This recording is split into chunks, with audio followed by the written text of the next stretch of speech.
ಆತ್ಮೀಯ ವಿದ್ಯಾರ್ಥಿಗಳೇ, ತಮ್ಮದೇ ಆದ ಯೂಟ್ಯೂಬ್ ಚಾನಲ್ KSB ಸ್ಟಡಿ ಸರ್ಕಲ್ಗೆ ಸ್ವಾಗತ. ಇವತ್ತು 9ನೇ ತರಗತಿ ಸಮಾಜ ವಿಜ್ಞಾನ ವಿಷಯಕ್ಕೆ ಸಂಬಂಧಪಟ್ಟಂತೆ ರೂಪಣಾತ್ಮಕ ಮೌಲ್ಯವನ್ನು ಒಂದು ಸಾಧನಾ ಪರೀಕ್ಷೆ ಅಂತೇಳಿ ಕರಿತೀವಿ. ಈ ಒಂದು ಸಾಧನಾ ಪರೀಕ್ಷೆಯನ್ನು ಈ ಒಂದು ವಿಡಿಯೋದಲ್ಲಿ ನೋಡೋಣ. ಇನ್ನು ಅದಕ್ಕೆ ಮುಂಚೆ ಏನಂತಂದ್ರೆ, ನೀವು ನಮ್ಮ ಚಾನಲ್ ಸಬ್ಸ್ಕ್ರೈಬ್ ಮಾಡಿಲ್ಲ ಅಂತಂದರೆ ದಯವಿಟ್ಟು ಸಬ್ಸ್ಕ್ರೈಬ್ ಮಾಡಿಕೊಳ್ಳಿ ಅಂತ ಹೇಳ್ತಾ, ಆಮೇಲೆ ರೂಪಣಾತ್ಮಕ ಮೌಲ್ಯಮಾಪನ ಪರೀಕ್ಷೆ ಮಾಡೆಲ್ ಆಗಿ ನಮ್ಮ ಚಾನಲಲ್ಲಿ ಏನಂತಂದ್ರೆ 2 ರಿಂದ 3 ಈಗ ಆಲ್ರೆಡಿ ಅಪ್ಲೋಡ್ ಮಾಡಿದ್ದೇನೆ. ಇದೇನಂತಂದ್ರೆ 3ನೇ ಒಂದು ರೂಪಣಾತ್ಮಕ ಮೌಲ್ಯಮಾಪನ ಆಗಿರ್ತದೆ, ಮಾಡೆಲ್ ಆಗಿ ನಾವು ನೋಡ್ತಾ ಇದ್ದೀವಿ. ಇನ್ನು ಅದಕ್ಕೆ ಮುಂಚೆ ಏನಂತಂದ್ರೆ, ನೀವು ನಮ್ಮ ಚಾನಲ್ ಸಬ್ಸ್ಕ್ರೈಬ್ ಮಾಡಿಲ್ಲ ಅಂತಂದರೆ ದಯವಿಟ್ಟು ಸಬ್ಸ್ಕ್ರೈಬ್ ಮಾಡಿಕೊಳ್ಳಿ ಅಂತ ಹೇಳ್ತಾ, ಇಲ್ಲಿ ಮುಖ್ಯ ಪ್ರಶ್ನೆ ಒಂದು ಸರಿಯಾದ ಉತ್ತರವನ್ನು ಆಯ್ದು ಬರೀಬೇಕಾಗಿರ್ತದೆ. ಮೊದಲೇ ಪ್ರಶ್ನೆ ಏನಂತಂದ್ರೆ, ಪಾರ್ಸಿ ಮತದ ಸ್ಥಾಪಕರು. ಇಲ್ಲಿ ಬಹುಆಯ್ಕೆಯಲ್ಲಿ ಕೇಳಿರ್ತಕ್ಕಂಥ ಪ್ರಶ್ನೆ. ಇಲ್ಲಿ ಸ್ಥಾಪಕರು ಯಾರು ತಂದಾಗ ಜರಾತೃಷ್ಟ್ರ ಅಂತಕ್ಕಂಥವ್ನು ಇಲ್ಲಿ ಪಾರ್ಸಿ ಧರ್ಮವನ್ನು ಸ್ಥಾಪನೆ ಮಾಡ್ತಾನೆ. ನೆಕ್ಸ್ಟ್ 2ನೇ ಪ್ರಶ್ನೆ ಏನಂತಂದ್ರೆ, ಗಣತಂತ್ರ ವ್ಯವಸ್ಥೆ ಎಂದರೇನು ಅಂತಕ್ಕಂಥದ್ದು ಒಂದು ಬಹುಆಯ್ಕೆಯಲ್ಲಿ ಕೇಳಿರ್ತಕ್ಕಂಥದ್ದು. ಗಣತಂತ್ರ ವ್ಯವಸ್ಥೆ ತಂದಾಗ ದೇಶದ ಮುಖ್ಯಸ್ಥನನ್ನು ಚುನಾವಣೆ ಮೂಲಕ ಏನು ಮಾಡ್ತೀವಿ ಅಂತಂದ್ರೆ ಆಯ್ಕೆಯನ್ನು ಮಾಡ್ತೀವಿ. ಹಾಗಾಗಿ ಗಣತಂತ್ರ ವ್ಯವಸ್ಥೆ ಭಾರತದಲ್ಲಿ ಕಂಡುಬರ್ತದೆ. ನೆಕ್ಸ್ಟು ಮುಖ್ಯ ಪ್ರಶ್ನೆ 2 ಏನಂತಂದ್ರೆ, ಕೆಳಗಿನ ಪ್ರಶ್ನೆಗಳಿಗೆ ಒಂದೊಂದು ವಾಕ್ಯದಲ್ಲಿ ಉತ್ತರಿಸಿ ಅಂತಕ್ಕಂಥದ್ದು. 3ನೇ ಪ್ರಶ್ನೆ ಏನಂತಂದ್ರೆ, ರಚನಾತ್ಮಕ ಬದಲಾವಣೆ ಎಂದರೇನು ಅಂತಕ್ಕಂಥ ಪ್ರಶ್ನೆ ಇದೆ. ಆರ್ಥಿಕ ಚಟುವಟಿಕೆಗಳಾಗಿರ್ತಕ್ಕಂಥ ಕೃಷಿ ಆಗಿರ್ಬೋದು, ಕೈಗಾರಿಕೆ ಮತ್ತು ಸೇವಾ ವಲಯಗಳಲ್ಲಿನ ಒಂದು ಉತ್ಪಾದನೆ, ಉದ್ಯೋಗ, ಆದಾಯ, ತಂತ್ರಜ್ಞಾನದ ಬಳಕೆ ಮತ್ತು ಜೀವನ ವಿಧಾನಗಳಲ್ಲಾಗುತ್ತಿರುವ ಒಂದು ಬದಲಾವಣೆಗಳನ್ನು ಏನಂತ ಹೇಳಿ ಕರಿತೀವಿ ಅಂತಂದ್ರೆ ರಚನಾತ್ಮಕ ಬದಲಾವಣೆಗಳಂತ ಹೇಳಿ ಕರಿತೀವಿ. ನೆಕ್ಸ್ಟು 4ನೇ ಪ್ರಶ್ನೆ ಇರ್ತಕ್ಕಂಥದ್ದು, ಮೊಹಮ್ಮದ್ ಗೋರಿಯ ಪ್ರಮುಖ ದಂಡನಾಯಕ ಯಾರು ಅಂತೇಳಿ ಪ್ರಶ್ನೆ ಇದೆ. ದಂಡನಾಯಕ ಯಾರು ಅಂತಂದರೆ ಕುತುಬುದ್ದೀನ್ ಐಬಕ್ ಅಂತಕ್ಕಂಥವನು ಪ್ರಮುಖ ದಂಡನಾಯಕ ಆಗಿರ್ತಾನೆ. ನೆಕ್ಸ್ಟು ಮುಖ್ಯ ಪ್ರಶ್ನೆ 3 ಇದೆ. ಏನಂತಂದ್ರೆ, ಈ ಕೆಳಗಿನ ಪ್ರಶ್ನೆಗಳಿಗೆ 2 ರಿಂದ 4 ವಾಕ್ಯಗಳಲ್ಲಿ ಉತ್ತರಿಸಿ ಅಂತಕ್ಕಂಥದ್ದು. 5ನೇ ಪ್ರಶ್ನೆ ಏನಂತಂದರೆ, ಕುಟುಂಬವು ಸಮಾಜದ ಘಟಕ ಹೇಗೆ ಅಂತಕ್ಕಂಥದ್ದಿದೆ.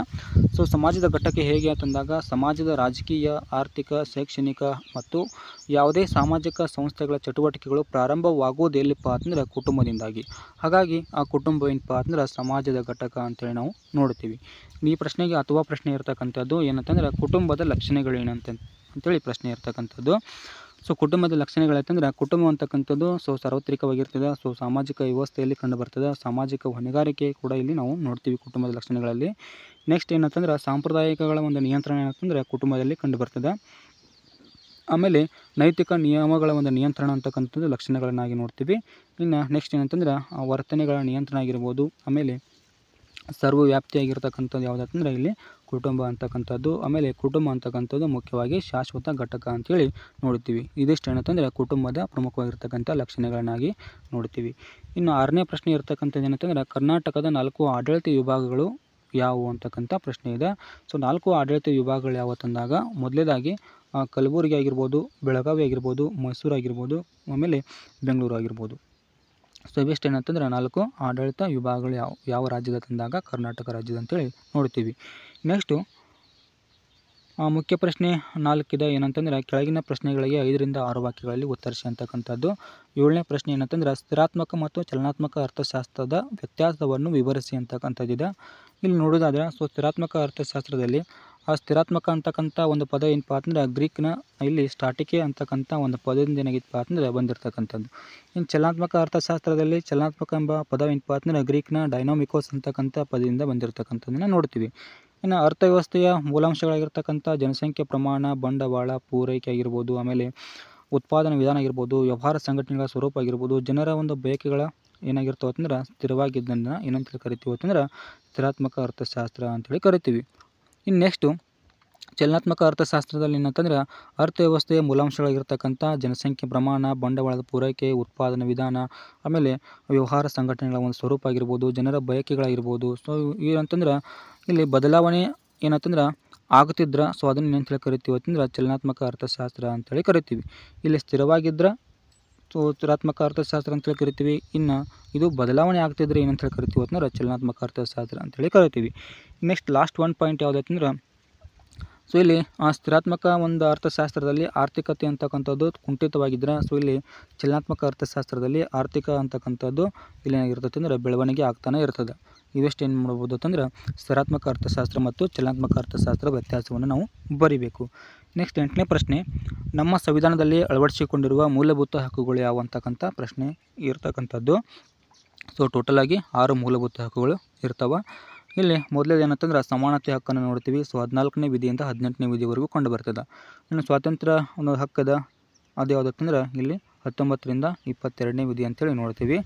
ಇನ್ನು ನೆಕ್ಸ್ಟು ಶೋಷಣೆ ವಿರುದ್ಧ ಹಕ್ಕಿದ ಸೊ ಅದೇನಂತಂದ್ರೆ 23ರಿಂದ 24ನೇ ವಿಧಿವರೆಗೂ ಕಂಡು ಬರ್ತದೆ. ಇನ್ನು ಧಾರ್ಮಿಕ ಸ್ವಾತಂತ್ರ್ಯದ ಹಕ್ಕಿದ ಸೊ ಇದೇನಂತಂದ್ರೆ 25ರಿಂದ 28ನೇ ವಿಧಿವರೆಗೂ ಕಂಡು ಬರ್ತದೆ. ನೆಕ್ಸ್ಟು ಸಾಂಸ್ಕೃತಿಕ ಮತ್ತು ಶೈಕ್ಷಣಿಕ ಹಕ್ಕುದ ಸೊ ಅದೇನಂತಂದ್ರೆ 29ರಿಂದ 30ನೇ ವಿಧಿವರೆಗೂ ಕಂಡು ಬರ್ತದೆ. ಸೊ ಇನ್ನೊಂದು ಯಾವುದಪ್ಪ ಅಂತಂದ್ರೆ 6ನೇದು ಸಂವಿಧಾನಾತ್ಮಕ ಪರಿಹಾರ ಹಕ್ಕು ಅಂತೇಳಿ ನೋಡ್ತೀವಿ. ಸೊ ಅದೇನಂತಂದ್ರೆ 32ನೇ ವಿಧಿಯಲ್ಲಿ ಕಂಡು ಬರ್ತದೆ ಅಂತೇಳಿ ನಾವು ನೋಡ್ತೀವಿ.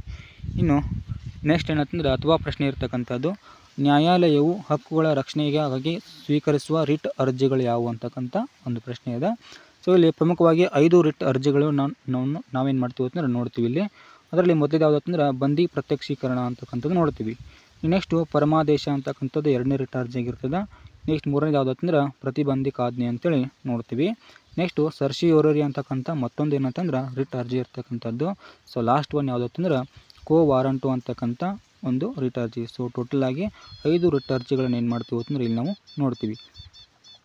ಈ ಅರ್ಜಿಗಳನ್ನ ನಾವೇನು ಮಾಡ್ಬೋದು ಅಂತಂದ್ರೆ ನ್ಯಾಯಾಲಯಗಳಿಗೆ ಅಲ್ಲಿ ಸಲ್ಲಿಸ್ಬೋದು. ಇನ್ನು ನೆಕ್ಸ್ಟ್ ಏನಂತಂದ್ರೆ ಮುಖ್ಯ ಪ್ರಶ್ನೆ 5 ಇದೆ. ಸೊ ಏನಂತಂದ್ರೆ ಈ ಕೆಳಗಿನ ಪ್ರಶ್ನೆಗಳಿಗೆ 8ರಿಂದ 10 ವಾಕ್ಯದಲ್ಲಿ ಉತ್ತರಿಸಿ ಅಂತಕ್ಕಂಥದ್ದಿದೆ. ಸೊ ಏನಂತಂದ್ರೆ 9ನೇ ಪ್ರಶ್ನೆ, ಯೇಸು ಕ್ರಿಸ್ತರ ಜೀವನವನ್ನು ಕುರಿತು ಬರೆಯಿರಿ ಅಂತಕ್ಕಂಥ ಪ್ರಶ್ನೆ ಇದೆ. ಇಲ್ಲಿ ಆ ಜೀವನವನ್ನು ಕುರಿತು ನೋಡಿದ್ರೆ ಸೊ ಇವರು ಏನಂತಂದ್ರೆ ಬೆತ್ಲೆಹೇಮ್ದಲ್ಲಿ ಏನು ಮಾಡ್ತಾರೆ ಅಂತಂದ್ರೆ ಮೇರಿ ಮತ್ತು ಜೋಸೆಫ್ರ ಮಗನಾಗಿ ಜನಿಸ್ತಾರೆ. ಇನ್ನು 30ನೇ ವಯಸ್ಸಿನಲ್ಲಿ ಏನಪ್ಪ ಅಂತಂದ್ರೆ ಜಾನ್ ಬ್ಯಾಪ್ಟಿಸ್ಟ್ ಅಂತಕ್ಕಂಥ ಅವರಿಂದ ಏನು ಮಾಡ್ತಾರೆ ಅಂತಂದ್ರೆ ಜ್ಞಾನ ದೀಕ್ಷೆಯನ್ನು ಪಡ್ಕೊಳ್ತಾರೆ. ಇನ್ನು ಅಷ್ಟೇ ಅಲ್ಲದೆ ಇವರೇನಪ್ಪ ಅಂತಂದ್ರೆ ತಮ್ಮ ಒಂದು ಬೋಧನೆಗಳಿಂದ ಜನಪ್ರಿಯರಾಗ್ತಾರೆ. ಇನ್ನು ಯಹೂದಿಯರೇನಪ್ಪ ಅಂತಂದ್ರೆ ಇವರನ್ನು ವಿರೋಧಿಸಲು ಪ್ರಾರಂಭ ಮಾಡ್ತಾರೆ. ಇನ್ನು ಅಷ್ಟೇ ಅಲ್ಲದೆ ಯಹೂದಿಗಳೇನಪ್ಪ ಅಂತಂದ್ರೆ ರೋಮನ್ ಸಾಮ್ರಾಜ್ಯದ ರಾಜ್ಯಪಾಲನಾದ ಪಾಂಟಿಯಸ್ ಪಿಲಾತನಿಗೆ ಏನು ಮಾಡ್ತಾರೆ ಅಂತಂದ್ರೆ ಇಲ್ಲಿ ದೂರನ್ನು ನೀಡ್ತಾರೆ. ಹಾಗಾಗಿ ಇವರನ್ನು ಏನು ಮಾಡ್ತಾರೆ ಅಂತಂದ್ರೆ ಗೋಲ್ಗತಾ ಅಂತಕ್ಕಂಥ ಬೆಟ್ಟದಲ್ಲಿ ಏನು ಮಾಡ್ತಾರೆ ಅಂತಂದ್ರೆ ಶುಕ್ರವಾರ ದಿನ ಏನು ಮಾಡ್ತಾರೆ ಅಂತಂದ್ರೆ ಇಲ್ಲಿ ಶಿಲುಬೆಗೆ ಏರಿಸ್ತಾರೆ ಅಂತೇಳಿ ನೋಡ್ತೀವಿ.